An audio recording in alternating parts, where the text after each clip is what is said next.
Buenas noches, los asistentes externos. Yo llamado con el doctor Alfonso Monroy, cirujano de rodilla, cirujano de hombro y ortopedista y traumatólogo, y su hijo Alfonso Monroy. Vamos a hablar hoy la revisión del tema generalidades del ligamento cruzado anterior. Entonces, Alfonso, por favor, adelante. Entonces espero se encuentren todos muy bien. Como comentaba mi compañero Alejandro, vengo a hablarles, comentarles algo acerca de las generalidades del ligamento cruzado anterior.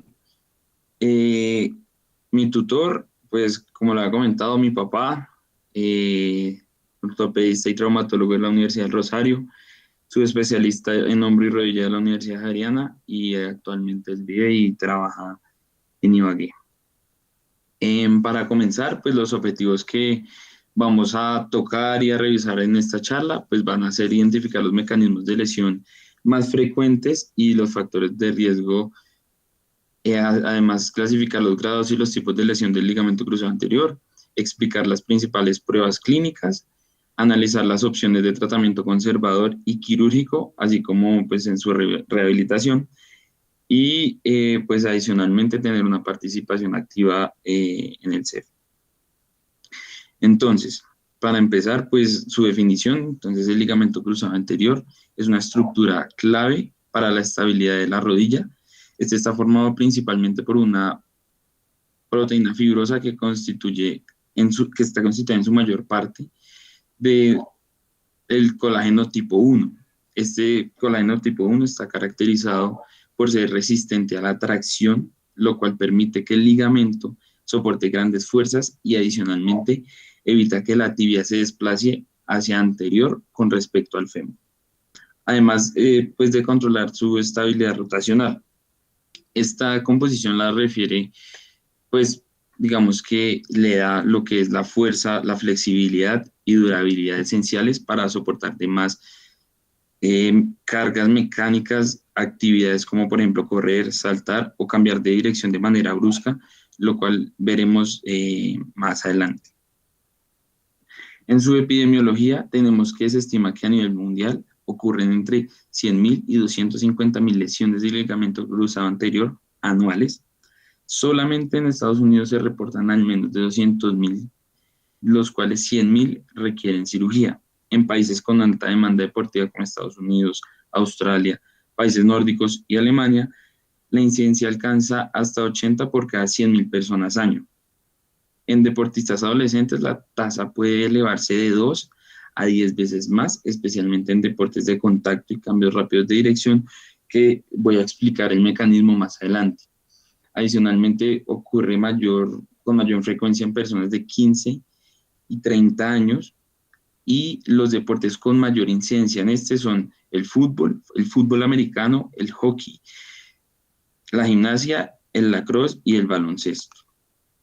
Entonces, hablando de unos riesgos a largo plazo, digamos, si no hay un adecuado diagnóstico, un adecuado tratamiento, es que hay artrosis temprana de rodilla debido a la inestabilidad que hace el cartílago, entonces que reciba fuerzas anormales y se desgaste más rápido esta. Las lesiones meniscales del cartílago, debido al desplazamiento anómalo de la tibia, aumenta el roce y la compresión desigual sobre las estructuras. Adicionalmente, una inestabilidad crónica por la falta de ligamento cruzado, entonces esa función compromete permanentemente la estabilidad sobre, digamos que los movimientos de giro o los cambios bruscos de dirección. Adicionalmente, también hay una disminución de rendimiento deportivo por la debilidad o la misma inseguridad que le da la rodilla de la pérdida de, digamos que de movimientos y el dolor que puede generar esta. En la anatomía, entonces tenemos que tiene un origen en cara posteromedial del cóndilo lateral del fémur dentro de la escotadura intercondilia y su inserción es en el área intercondilia anterior de la tibia, justo adelante de la espina tibial y por detrás de la inserción del cuerno anterior del menisco lateral. Adicionalmente, el ligamento cruzado anterior tiene dos fascículos funcionales, el fascículo anteromedial y el posteromedial. El anteromedial podemos verlo en la foto como AM y el posterolateral lo podemos ver como PL. Entonces, el anteromedial, su origen es en la porción más proximal y anterior del origen femoral del ligamento cruzado anterior, y su inserción es el área tibial más anteromedial de la huella de inserción del ligamento cruzado anterior. La función del fascículo anteromedial es que se tensa cuando hay flexión en la rodilla. Y el fascículo posterolateral, su origen es en la porción más distal y posterior del origen femoral, y su inserción es el del área más tibial, posterolateral de la huella de la inserción del ligamento cruzado anterior.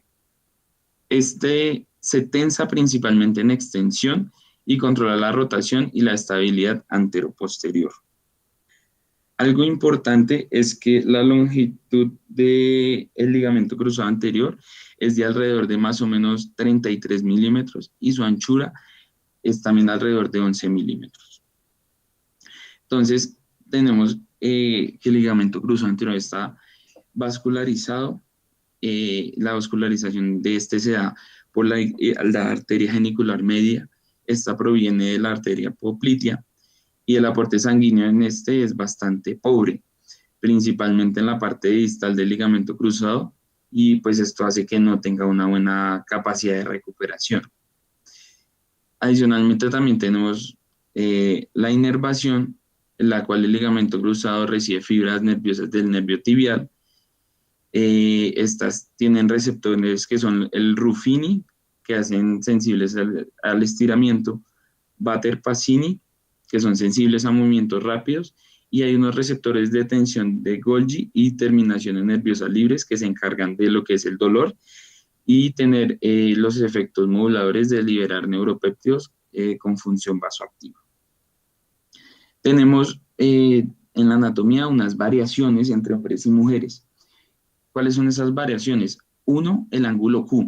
El ángulo Q es un ángulo formado entre la línea que va desde la espina ilíaca anterosuperior hasta la rótula y la línea desde la rótula hasta la tuberosidad tibial. Ese en mujeres es, digamos que más amplio debido a la pelvis de ellas, ¿sí? Y pues debido a esto se genera una mayor fuerza en valgo. Adicionalmente, la muesca intercondilia en el espacio entre los cóndilos femorales, por donde pasa el ligamento cruzado anterior, en mujeres suele ser más estrecho, por lo que es posible que pues en algunas ocasiones se comprima el ligamento y pues se predisponga a una ruptura. También tenemos las diferencias en la laxitud ligamentaria, porque pues en las mujeres generalmente presentan pues una mayor laxitud, y pues esto puede producir la estabilidad pasiva de la rodilla, aumentando pues un mayor riesgo de lesiones. Adicionalmente, tenemos lo que es el tamaño y el grosor del ligamento cruzado, como podemos ver en el cuadro que tengo a la derecha. Hay estudios que pues demuestran que en promedio el ligamento cruzado de las mujeres es más pequeño y delgado que en hombres. Ahí pues yo puse el H es hombres, M es mujeres, entonces la longitud media es de 38 a 41 en hombres y en mujeres es de 36 y 38. Esto pues lo que implica es que hay menos resistencia mecánica, por lo que la carga sobre el ligamento puede ser mayor en mujeres durante la actividad. Los mecanismos de trauma, tenemos 5, digamos que principales, por así decirlo, que son: 1, el aterrizaje forzoso tras un salto con rodilla en valgo y rotación interna. Ejemplo, lo podemos ver en baloncesto o en voleibol, cuando tratan de saltar, encestar o bloquear. Entonces el paciente lo que hace es que impacta con el suelo, su rodilla aterriza ligeramente flexionada, pero va con un valgo forzado, ¿sí? Lo que se produce es que haya una rotación interna en la tibia, mientras el fémur rota hacia externa. El ligamento lo que hace es que se tensa al máximo, intentando frenar esta traslación anterior con su rotación, pero pues ya depende de la carga que haya, o no hay ruptura o hay ruptura. Como segunda instancia también tenemos la desaceleración súbita mientras se corre o se camina en alguna dirección. Por ejemplo, los jugadores de fútbol, en atletismo o en hockey sobre césped, el jugador va corriendo y frena bruscamente para detenerse o girar, el pie se fija al suelo y la rodilla queda en flexión parcial. Al pasar esto, la inercia proyecta el cuerpo que vaya hacia atrás mientras la tibia va hacia adelante. El ligamento frena la traslación anterior de la tibia y ahí es donde se produce la rotura. También tenemos movimientos de corte o digamos que cambios de dirección bruscos que se ven cuando un jugador va corriendo y de un momento a otro hace un giro de 90 grados para, no sé, esquivar un rival. Entonces él pone el pie de apoyo y este queda, digamos que anclado al suelo y el cuerpo del fémur gira en dirección contraria al de la tibia. Ahí también hay otra ruptura. Adicionalmente, en la extensión forzada de la rodilla de un movimiento descontrolado, por ejemplo, entonces cuando el paciente está haciendo gimnasia o en el fútbol americano o hasta en el salto con vallas, hay una hiperextensión de la rodilla y esto lo que hace es que tensa el ligamento que ya está en firme extensión completa. Y si hay una rotación en ese momento, el estrés es mayor y hay una ruptura de este. Y también tenemos el giro repentino sobre la rodilla con el pie fijo en el suelo. Por ejemplo, los esquiadores, los que hacen artes marciales o fútbol sobre césped artificial, el pie como está firmemente, digamos que en el suelo, el deportista gira rápidamente sobre la rodilla, moviendo el fémur y digamos que la tibia en direcciones opuestas, ¿sí? Entonces la rodilla suele estar ligeramente flexionada, el ligamento limita la rotación y la traslación, recibe esa carga y posterior a eso se rompe. Tenemos factores predisponentes que son la debilidad muscular, especialmente sobre los isquiotibiales, porque los isquiotibiales ayudan a frenar la traslación anterior de la tibia. Si está débil, pues el ligamento tiene que soportar más fuerza de cada desaceleración o cambio de dirección, entonces por eso también puede haber una ruptura. También el control neuromuscular deficiente. Por ejemplo, cuando el cerebro y los músculos no coordinan bien los movimientos, digamos en gestos rápidos de alguna actividad rápida que tenga que hacer, esto puede hacer que la rodilla adopte posiciones en valgo o rotación sin que la persona note o corrija a tiempo y ahí hay otra ruptura. Esto pasa mayormente en lo que son los deportistas jóvenes. También está el desequilibrio entre cuádriceps e isquiotibiales. ¿A qué me refiero con esto? Cuando, por ejemplo, la persona tiene más desarrollada el cuádriceps y no tanto los isquiotibiales, entonces al encontrarse, el cuádriceps tira hacia la tibia, ¿sí? Por lo cual tensa el ligamento cruzado. Ahí, digamos que si los isquiotibiales no están tan bien reforzados, los isquiotibiales, en vez de tirar hacia atrás, no frenan y el desplazamiento hace que haya un estrés sobre el ligamento y haya la ruptura. Como decía anteriormente, también el ángulo Q aumentado, pues como en mujeres es mayor debido a la pelvis, hace que la rodilla tienda más a valgo al correr o aterrizar, entonces predispone a que el ligamento se lesione. Y cuando los músculos están cansados, la fatiga, si se pierde fuerza y coordinación, reduce la capacidad de estabilizar la rodilla y reaccionar rápido ante los cambios de posición. Entonces, cuando hay fatiga es muy probable adoptar posturas peligrosas, por ejemplo, cuando está la persona en valgo y rotación. Ahí es donde hay una ruptura. Tenemos entonces lo que es el no contacto, la lesión sin contacto, que puede ser aterrizaje forzoso, cambio brusco de dirección, aceleración o desaceleración súbita. Que entonces estos movimientos lo que hacen es que se combinan. Puede haber valgo con rotación interna tibial con traslación anterior de la tibia y esto lo que hace es generar la máxima, digamos que el máximo esfuerzo en el ligamento hasta llegar a su ruptura. Y tenemos los de contacto directo, más adelante tengo un video, que es la lesión con contacto, ¿sí? Que es el golpe lateral en la rodilla que induce al valgo forzado, o el golpe en la tibia desde atrás hacia adelante, o la lesión combinada con otros ligamentos, entonces pues que se dan por impactos de alta energía. Entonces, las lesiones sin contacto están entre el 70 al 80% y las lesiones con contacto están entre el 20 y el 30%. Su sintomatología, entonces, tenemos que primero hay un chasquido audible, un pop, refiere la mayoría de las personas al momento de la lesión. Ese es un sonido audible el cual el paciente suele oír cuando sucede la ruptura de las fibras de colágeno y la liberación súbita de tensión del ligamento. Por eso es que hay este sonido.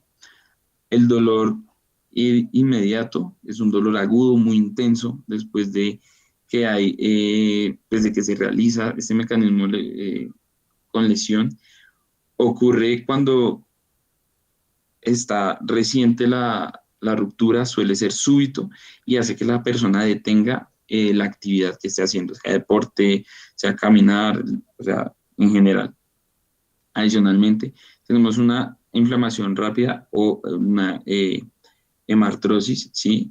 Que este es un aumento articular por la acumulación de sangre dentro de la rodilla. Más o menos ocurre en las primeras 6 horas después, posterior a la lesión, y la presencia de este ya uno puede empezar a sospechar una lesión intraarticular. Empieza a haber inestabilidad o sensación de que la rodilla falla eh, debido a que hay una pérdida de la restricción anterior y rotacional del ligamento cruzado anterior. Esta no es necesaria que aparezca inmediatamente, puede aparecer a los días o a las semanas. También tenemos limitación del rango de movimiento, es la dificultad para extender, flexionar o manejar, mover la rodilla. Ocurre cuando es que ya hay mucho dolor, hay hemartrosis o espasmo muscular. También puede haber por un trauma en meniscos y esta lo que hace es que bloquea la extensión. Adicionalmente, también tenemos el dolor al apoyar, la incapacidad para soportar el peso, pues al darle carga. Entonces, este es el video que les estaba comentando. Esta es la lesión con contacto. Entonces, para el diagnóstico tenemos que tener muy, muy claro la historia clínica de cómo fue la lesión, de si fue o no fue con contacto, qué estaba haciendo, ¿sí? Digamos, si estaba haciendo un deporte, entonces preguntarle qué pues, cuál deporte para uno empezar a sospechar qué puede ser. Escuchar, preguntarle si escuchó algo, si pudo seguir jugando o no después. Preguntarle cuáles fueron los síntomas inmediatos o al tiempo, ¿sí? Y si después de eso, posterior a los días siguientes, hubo algunos nuevos episodios de inestabilidad o dolor o alguna sintomatología que ya he dicho. Después de preguntar esto, necesitamos realizar lo que es las pruebas diagnósticas. Hoy les traje 3, ¿sí? La primera que les tengo acá es la prueba de Pivot Shift. Esta prueba se realiza aplicando la combinación de fuerzas en valgo, rotación interna de la rodilla y una carga axial mientras se flexiona la rodilla desde la extensión completa. Si hay lesión, se observa una subluxación, como se puede ver en el video.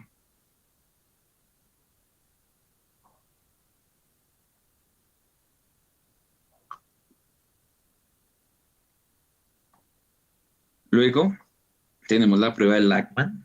Esta prueba, en esta prueba el paciente se acuesta de cúbito supino. El examinador sujeta el muslo con una mano, mientras con la otra agarra la tibia por debajo de la articulación de la rodilla. Luego se aplica un movimiento hacia adelante de la tibia mientras se estabiliza el muslo. El resultado positivo indica una mayor laxitud o inestabilidad. Como vimos en el video, lo voy a volver a poner. Si puedo. Bueno.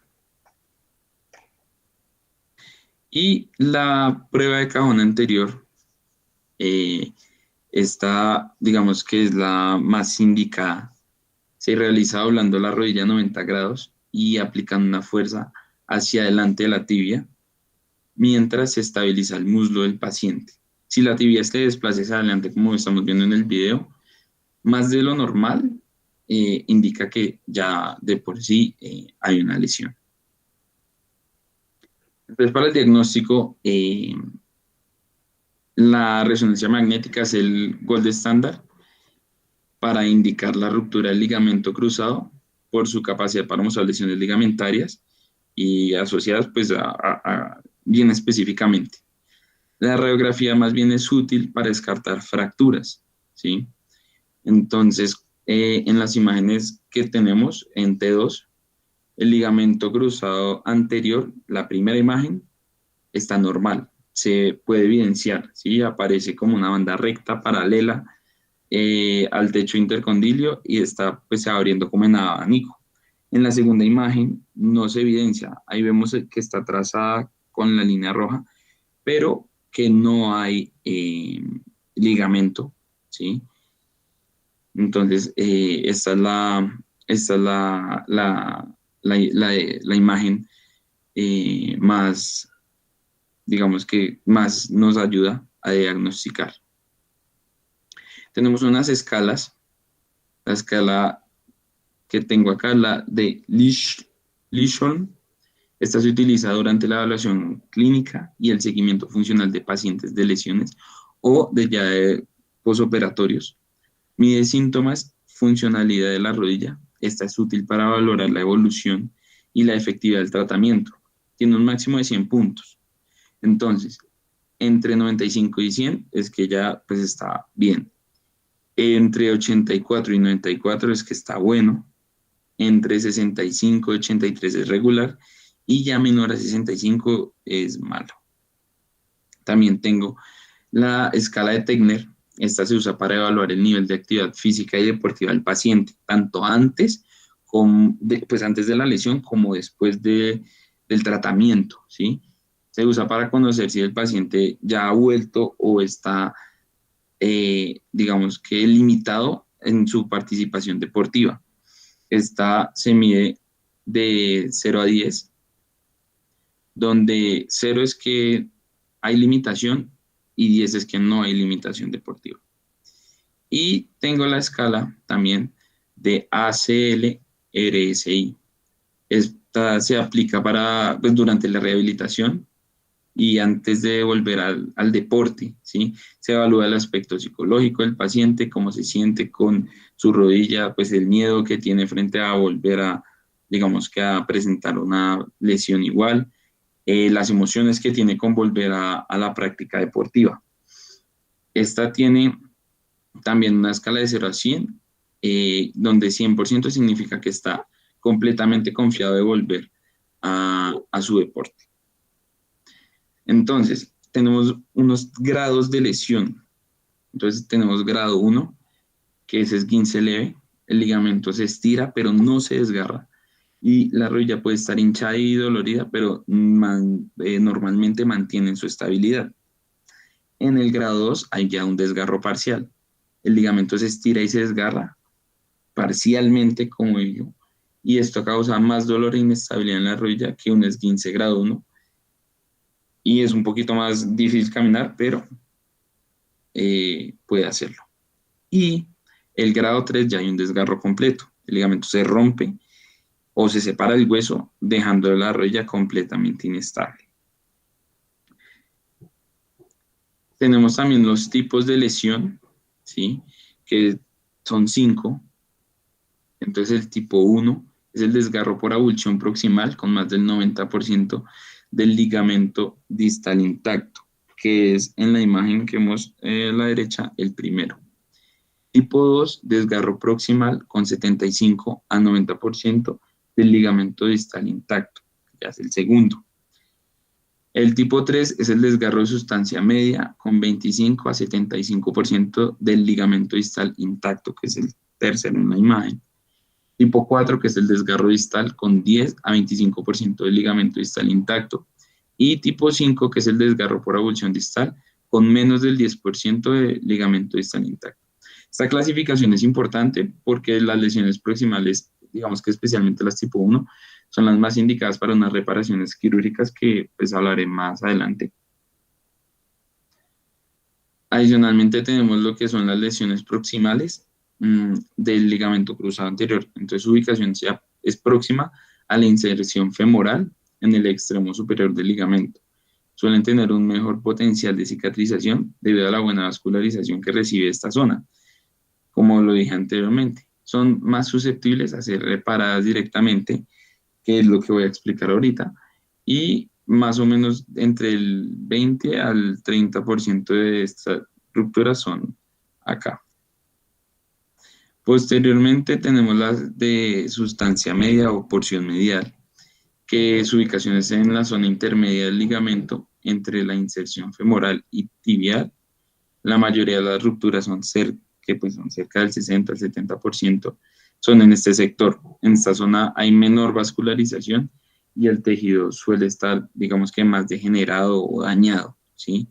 Y esto hace que haya una dificultad para la reparación. Entonces, por lo que generalmente se requiere una reconstrucción con injerto. Y tenemos la de la lesión distal, que es próxima a la inserción tibial. Esta está en el extremo inferior del ligamento. Estas lesiones son muy raras, son más infrecuentes, son del 10 al 15%, pero pueden tener, digamos que una buena cicatrización por la vascularización que tiene.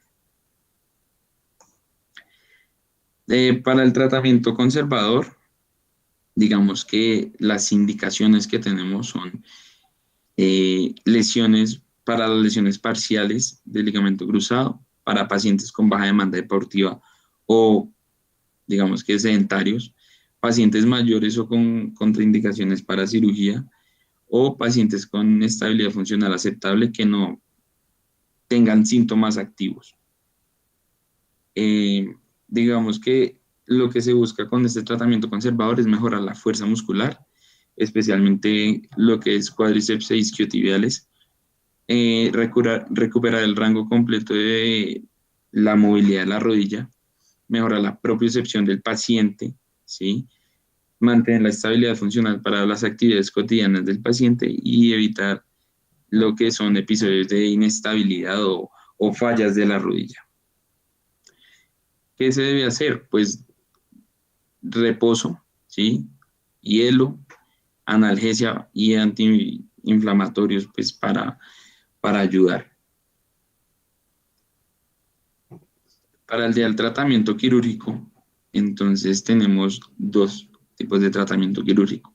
El primero, que es el tratamiento que les había comentado antes, no el, el, no el que, no el de las lesiones proximales, sino el de las lesiones de sustancia media, es el que tengo acá ahorita. Este está indicado en lesiones completas del ligamento cruzado anterior con inestabilidad significativa. Va indicado en pacientes jóvenes y activos, lo que son deportistas o personas que trabajen mucho con este tema.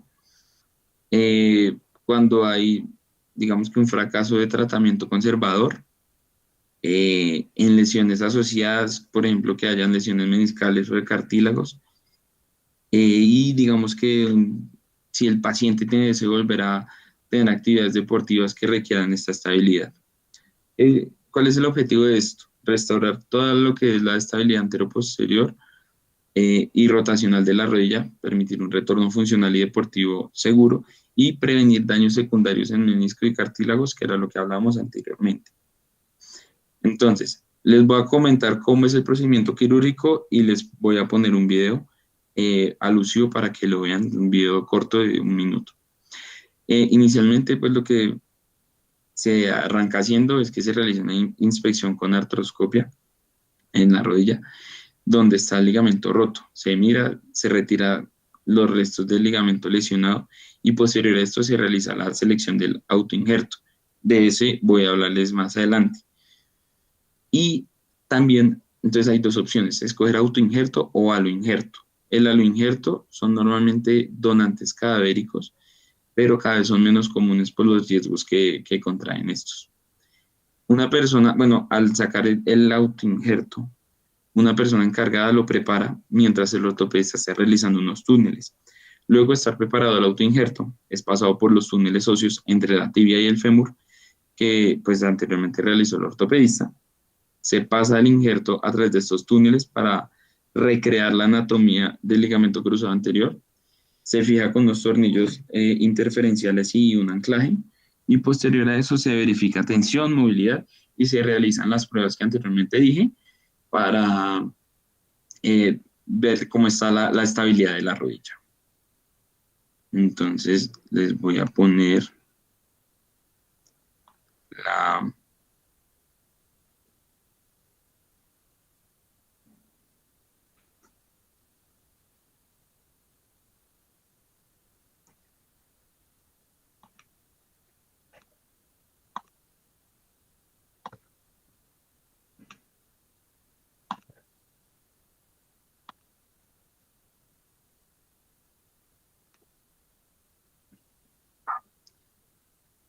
Entonces ahí como comentaba, se realiza la limpieza del, del ligamento. Ahí se saca un autoinjerto, que es lo que hablaremos más adelante. Se realizan los túneles.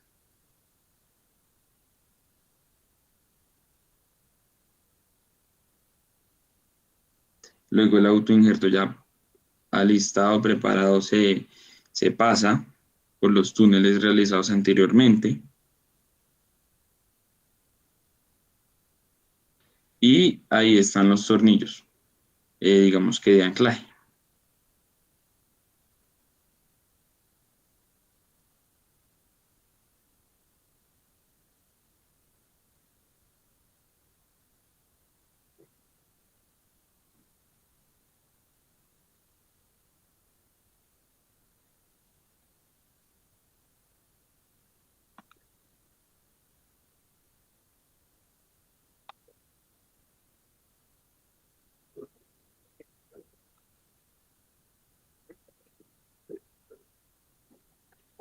Listo.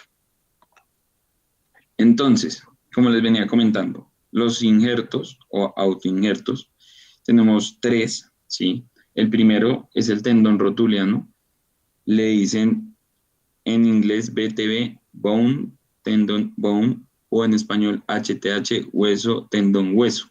Este lo usan debido a que el ligamento cruzado inicialmente se inserta de hueso a hueso en sus extremos.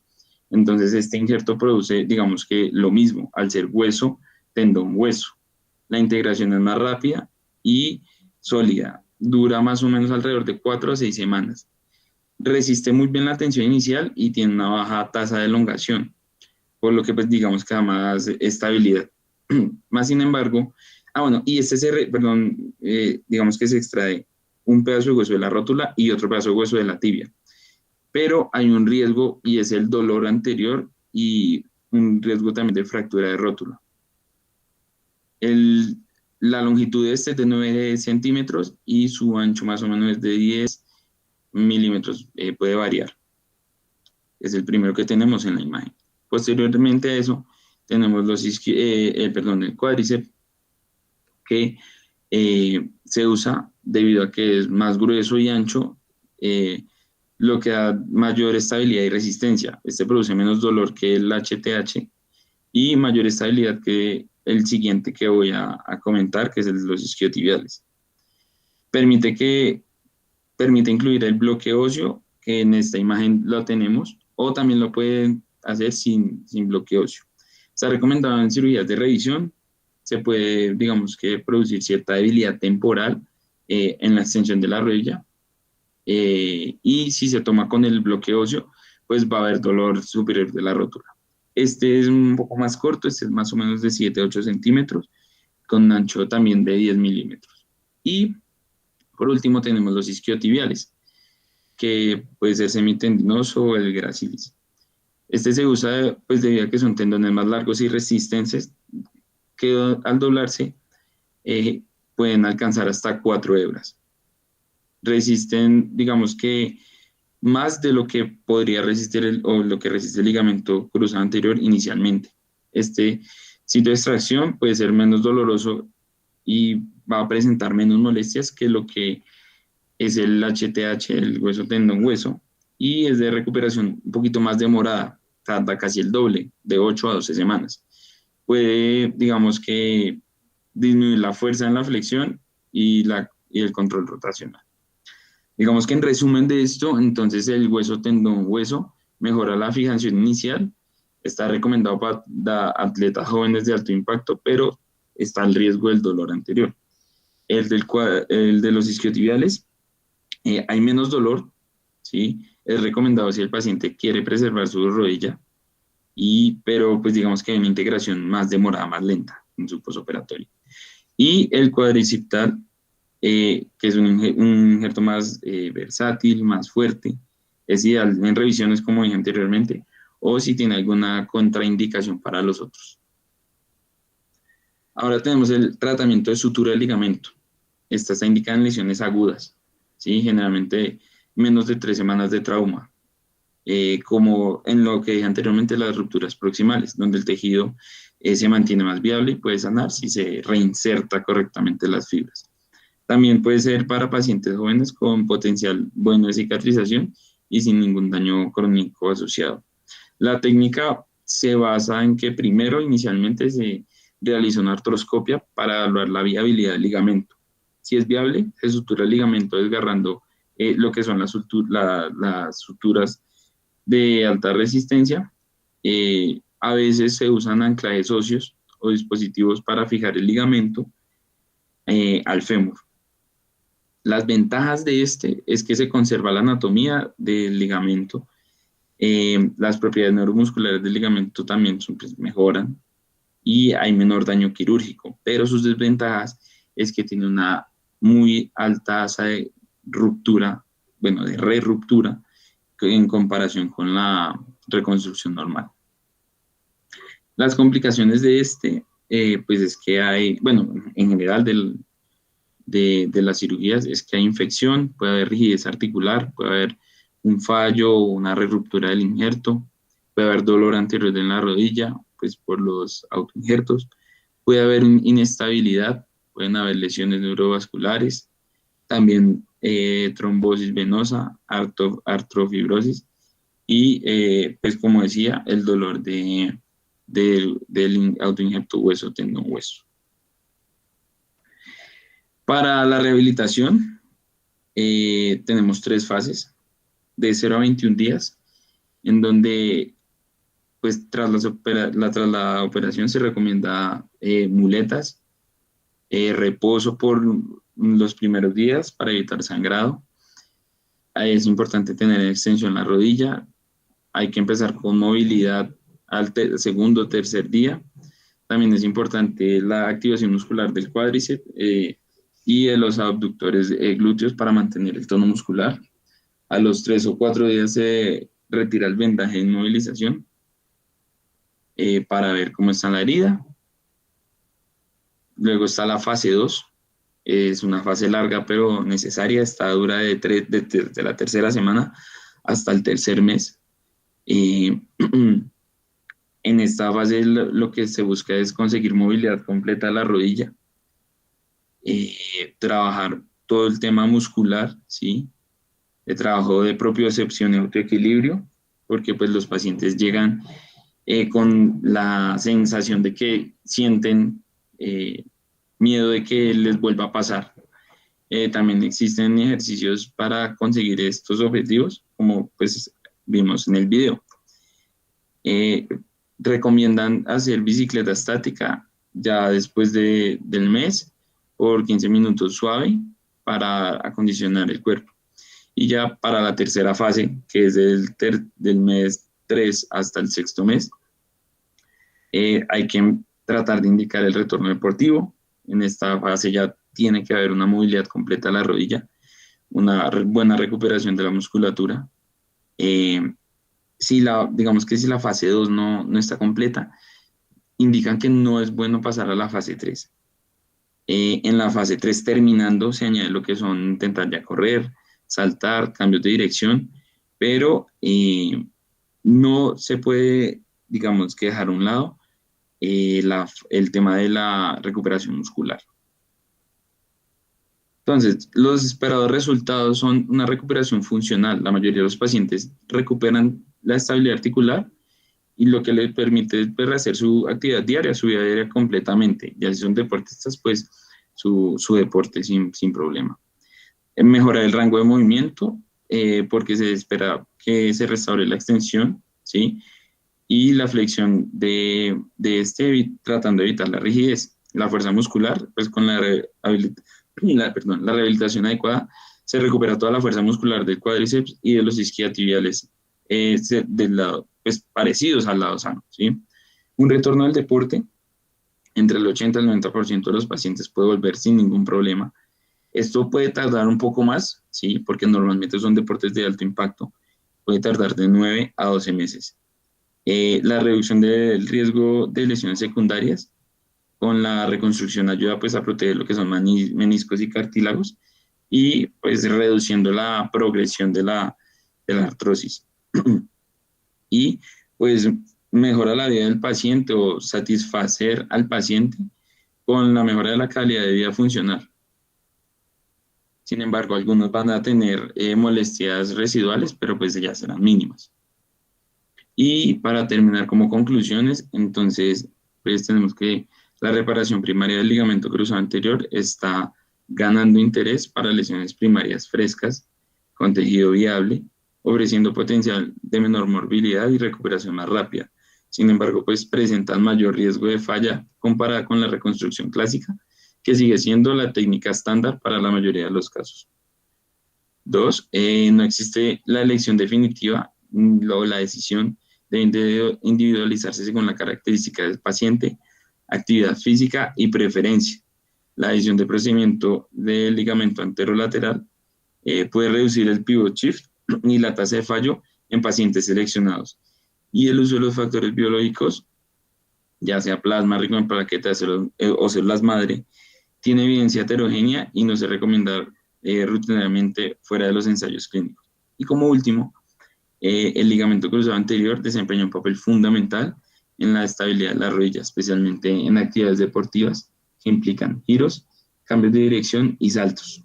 Las lesiones del ligamento cruzado anterior son comunes, especialmente entre atletas, y pueden tener un impacto significativo o pues, en la calidad de vida si no se tratan adecuadamente. Es fundamental un diagnóstico oportuno, un tratamiento personalizado que puede incluir desde fisioterapia hasta cirugía reconstructiva. Además, la prevención mediante el fortalecimiento muscular y el entrenamiento neuromuscular es clave para reducir el riesgo de lesión. Con un abordaje adecuado, muchos pacientes pueden regresar a sus actividades normales e incluso deportivas. Y eso sería todo. Muchas gracias.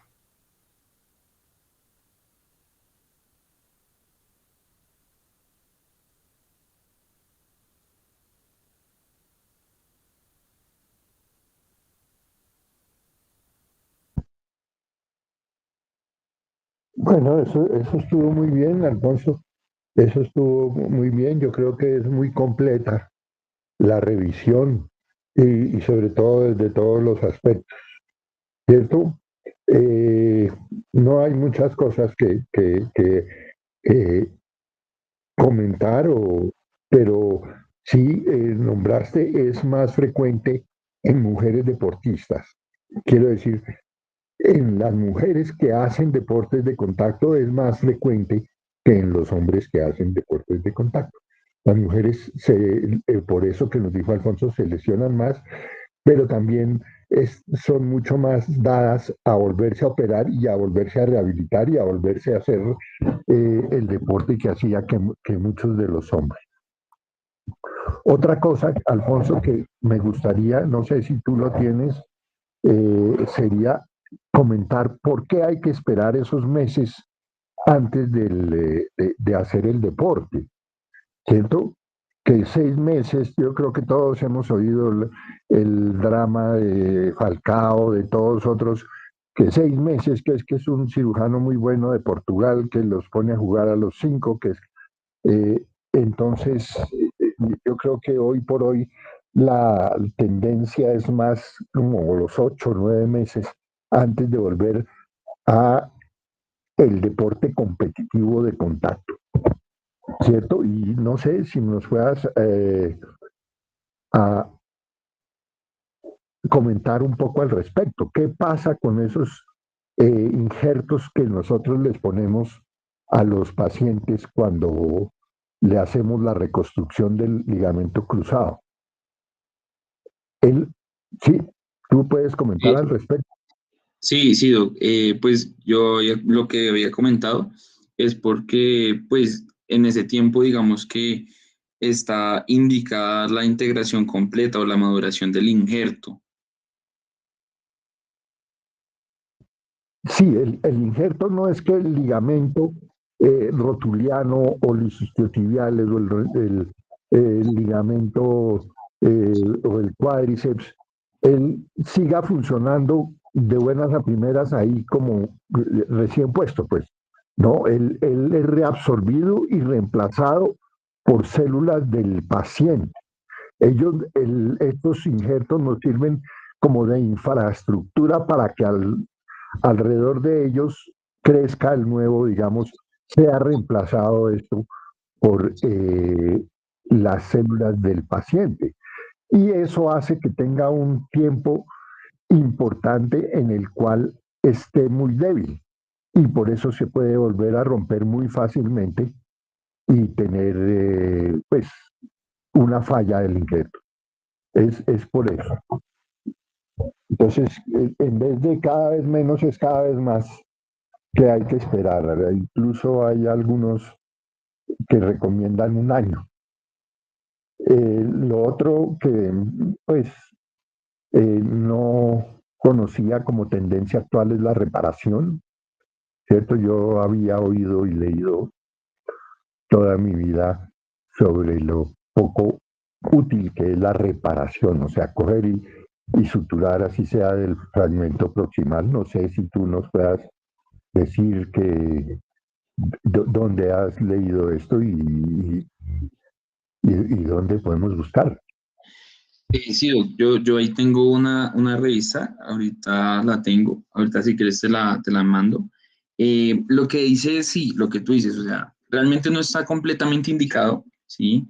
Lo están empezando a hacer debido a que es un abordaje, digamos que no tan grande, ¿sí? Es algo más, digamos que, por así decirlo, pequeño, ¿sí?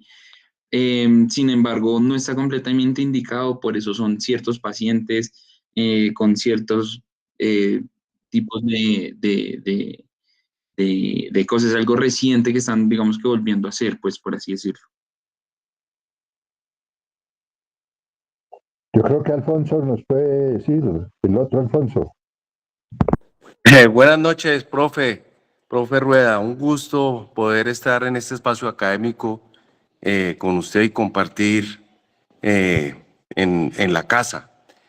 No, el tema de la reinserción es algo que está relativamente nuevo y pues se están utilizando, son técnicas que se usan en hombro, pero para eso tiene uno que tener prácticamente casi que el 90% del ligamento completo, y lo que hace uno es con pinzas de hombro se colocan suturas en el extremo proximal y con anclas que actúan como chazos sin nudos, se hace una reinserción. Se está haciendo, pero pues digamos que encontrar ese caso en especial no es fácil porque, pues, como ya lo dijo Alfonso, la mayoría de las rupturas van en el cuerpo. Entonces sí son técnicas que se están haciendo, utilizando y con una mezcla de, de técnicas que se hacen en el hombro. Yo quería hacer una pequeña acotación con respecto de lo que dijo el doctor Rueda de las mujeres. Se sabe que ellas en su periodo periovulatorio, 8 días antes, 8 días después, por un tema hormonal, ellas se vuelven más laxas. O sea, hay una secreción mayor de elastina que hace que el útero sea más elástico y que ellas tengan, entre comillas, algo más de elasticidad porque se preparan para el embarazo. Y ahí en ese rango de tiempo, de una semana antes, una semana después de la ovulación, tienen un mayor riesgo de ruptura. Por eso los futbolistas profesionales lo que hacen es que planifican con anticonceptivos para evitar y poder minimizar durante esa fase la lesión que les genera la hiperlaxitud de la secreción de elastina durante esa fase hormonal. Muchas gracias. No, gracias a ti, Alfonso, y gusto de oírlo. Doctor, yo tengo una pregunta. Sí, Doc, un paciente que tiene una ruptura parcial del ligamento, pero sin una clínica de inestabilidad como tal, ni un dolor muy agudo, pero pues tiene cambios degenerativos a nivel del cartílago articular y el hueso, ¿esto sería una indicación de un abordaje quirúrgico como pues para evitar la progresión de esta degeneración? ¿O sería un manejo conservador o se haría más bien un abordaje sobre los otros hallazgos patológicos para, pues, como para recuperar la anatomía de esta articulación? Hay que partir del principio de que el paciente, con el solo hecho de que se rompa el ligamento cruzado anterior, ya, digamos, tiene la posibilidad de hacer una artrosis relativamente temprana, ¿sí? Y al hacer uno la reconstrucción, lo que uno está es atrasando ese proceso artrósico. Pero de por sí, el solo hecho de tener la ruptura, ya, digamos, ya se sabe que ese paciente va a ser una degeneración precoz. Uno con la reconstrucción se la retarda. Ahora, si tú tienes una lesión parcial, o sea, una lesión de uno de los dos haces, y no tienes, y el paciente no tiene clínica de inestabilidad, y tú logras hacer una adecuada rehabilitación, donde se hace una adecuada reconstrucción, un refuerzo adecuado de todo lo que son la musculatura, los restrictores secundarios, vasto medial oblicuo, cuádriceps, isquiotibiales, no necesariamente tienes que operarlo. Si se opera es dependiendo de la clínica, porque de por sí ya el solo hecho de tener la ruptura, estadísticamente la evidencia muestra que van a hacer la artrosis. Vale, doctor, muchas gracias. sí, y la inestabilidad de la rodilla, que la rodilla me falla, que la rodilla se me fue, como dice la gente, lo que los gringos llaman giving way, cada vez es que se hace un movimiento anormal de la rodilla. Y cada vez que tiene uno ese movimiento anormal, pues se pueden ir dañando y de hecho se van dañando las otras estructuras, los meniscos, otros ligamentos y el cartílago articular. Por eso yo pienso que el operarlo temprano es es la única forma que de verdad retrase casi hasta impedir la aparición de la artrosis. Si la artrosis, si uno dura mucho tiempo con el living way, con la inestabilidad, entonces muy seguramente el cartílago y los meniscos se le van a dañar.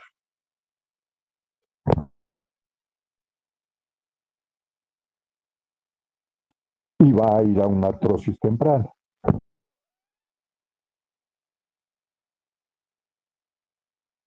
Y uno a veces de joven dice, no, es que yo como soy médico, a mí no me van a, yo no voy a querer jugar, más bien no me hago operar y hago mis terapias y eso. Y resulta que después, cuando ya es mayor, y entonces uno quiere ir a jugar fútbol con el hijo al parque, que uno que quisiera entonces volver a jugar el deporte así no sea de contacto, entonces le, le falla la rodilla y uno dice, ay Dios, me hubiera operado. O cuando empieza ya a tener los cambios de la artrosis.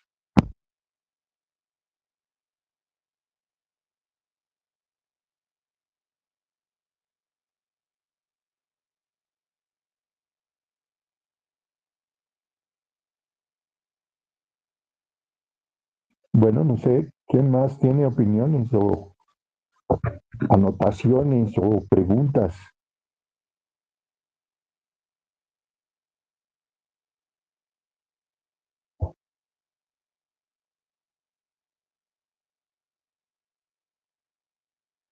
Bueno, pues entonces agradecerles a todos, especialmente a la familia Monroy, porque hoy estuvo muy interesante y muy preciso todo lo que acabamos de oír.